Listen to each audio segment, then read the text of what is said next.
Jasper stood in the assignment hall watching his fellow cadets receive their diplomatic companions one by one. The Galactic Unity program had been clear. Every human selected would be paired with an alien partner to foster interspecies cooperation. Simple enough. Marcus got a gentle Velpin whose tentacles glowed soft blue when happy. Sarah received a scholarly Thornix who already spoke perfect English. Even nervous Pete was matched with a docile Moombari who communicated through pleasant musical chirps. Then they called Jasper's name. The doors hissed open and she walked in. She didn't walk, she strode. Dani moved like a predator, her crystalline purple skin catching the light in sharp angles. She stood nearly 7 feet tall, her warrior's built evident beneath the ornate armor that marked her as Crithian royalty. 4 arms, each ending in clawed hands. Eyes like molten gold that scanned the room as if assessing threats. A crown of bone-white horns swept back from her forehead. The room went silent. "You are Jasper." Her voice was surprisingly melodic, though edged with authority. Yes, Your Highness," Jasper managed, very aware that he was 5'9" and distinctly unintimidating. Dani's eyes narrowed. "I am Princess Daenerys of the 7th Fleet, breaker of the Mordian blockade, shield of Krithia. You will call me Dani." She paused, looking him up and down. "They told me humans were warriors. You look ... soft." Behind him, Marcus poorly suppressed a snort. The first week was a disaster. Dani destroyed 3 training dummies, demonstrating proper combat technique. She ate enough protein for 4 people and complained the rest of the day about human food being decorative, not nutritious. She refused to sleep in the assigned quarters. Instead, meditating, standing up in the corner like some kind of gorgeous, terrifying statue. "Why do humans waste 8 hours unconscious?" she asked on the 3rd night, watching Jasper sprawl on his bunk. "Inefficient. Why do Crithians make everything a competition?" Jasper shot back tiredly, her gold eyes flickered with something that might have been amusement. "Fair question, soft human." The breaking point came during the wilderness survival exercise. The exercise was supposed to be simple. Navigate 30 miles of terrain, gather supplies, return to base. Each human-alien pair would demonstrate their cooperation skills. The other teams had carefully planned routes, diplomatic division of labor, and plenty of encouraging interspecies bonding. Jasper and Dani had been arguing for 20 minutes about whether to cross the ravine or go around.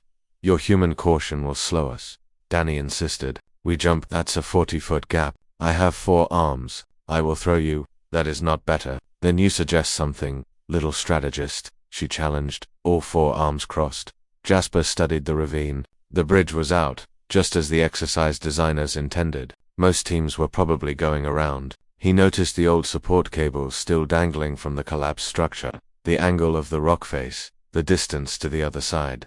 "We make a zipline," he said finally. "Use the cables. I'll rig a harness from our rope. You anchor one end your strong enough file, slide across with the supplies, secure the other end, then you follow." Dani stared at him. "You would trust your life to rope and metal. I would trust my life to physics and a good anchor." He met her molten gaze. "Can you hold it?" A slow smile spread across her face, revealing very sharp teeth. "Oh, soft human. I can hold a warship. I can hold you." It worked perfectly. Jasper's not work held. Dani's strength was unwavering, and they crossed the ravine in 15 minutes instead of the 2 hours it would have taken to go around. They finished the exercise first.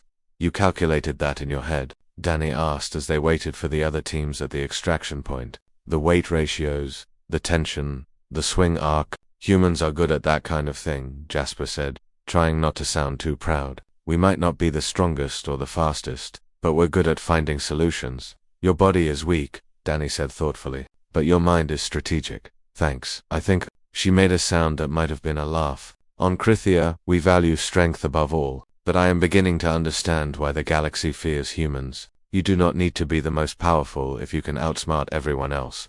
"We prefer creatively problem-solve," Jasper corrected. "You prefer to win through cleverness." Dani's golden eyes gleamed. "I approve. This is why you survive, despite being so ... fragile." "Still going with soft and fragile, huh? Your species sent you into space in metal boxes propelled by controlled explosions," Dani pointed out. "You live on a death world with crushing gravity, violent weather, and predators. You eat plants that evolve poison for flavor. You are fragile, yes, but you are not weak." She extended one clawed hand. "You are interesting, Jasper. I did not expect this." He shook her hand carefully. You're pretty interesting yourself, Danny. Even if you did almost throw me across a ravine, I still think my plan was faster.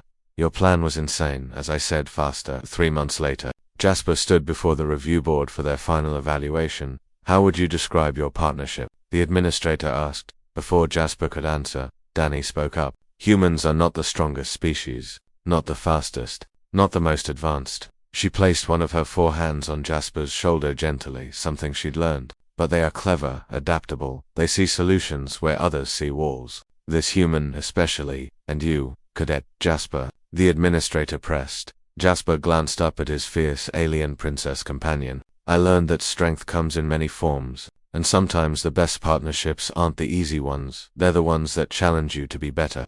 Danny's gold eyes met his, and she smiled that sharp-toothed smile he'd come to recognize as pride. The soft human is learning, she said. The fierce princess is softening, he countered. Never a little, perhaps. Danny conceded, a very, very little. The administrator marked something on her tablet, hiding a smile. Partnership approved. Congratulations, you two. As they left, Jasper heard Danny murmur, I still think we should have jumped the ravine. Maybe next time, he said. Is that a promise? Clever human. Only if you promise not to actually throw me. Her laugh echoed down the corridor, fierce, genuine, and entirely Danny. Maybe he hadn't gotten a normal companion after all. But looking at the fierce alien princess walking beside him, Jasper decided he'd gotten something much better.